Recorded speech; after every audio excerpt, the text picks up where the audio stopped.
Welcome to our channel. Today we how to connect AWS step functions to DynamoDB step by step clearly.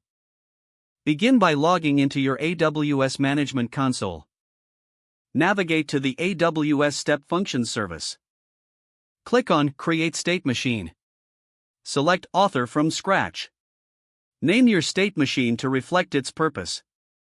Choose the type of execution role you want to use.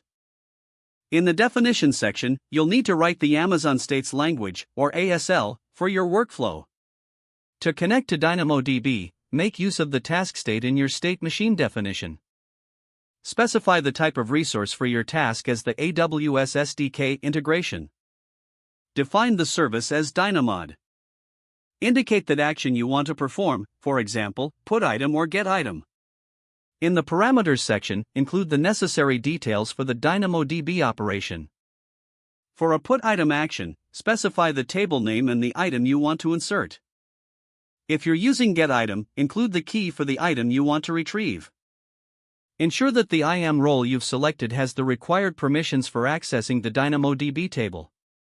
After defining your workflow, click on Create State Machine. You will now see your new state machine listed in the console.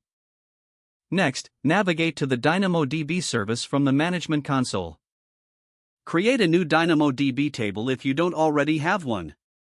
Make sure to define the primary key and any additional attributes needed. Go back to your step functions state machine. Start a new execution. Monitor the execution to ensure it runs successfully. Check your DynamoDB table to confirm that the data has been written or retrieved as expected. Once you've verified the connection, your setup is complete.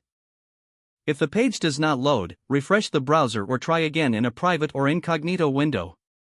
Make sure you are using the correct email address, then retype it carefully to avoid small typos.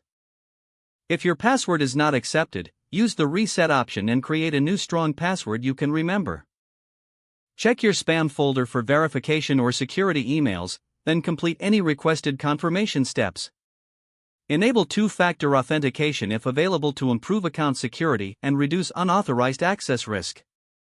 After signing in, review your profile details so your contact information and settings are accurate and current.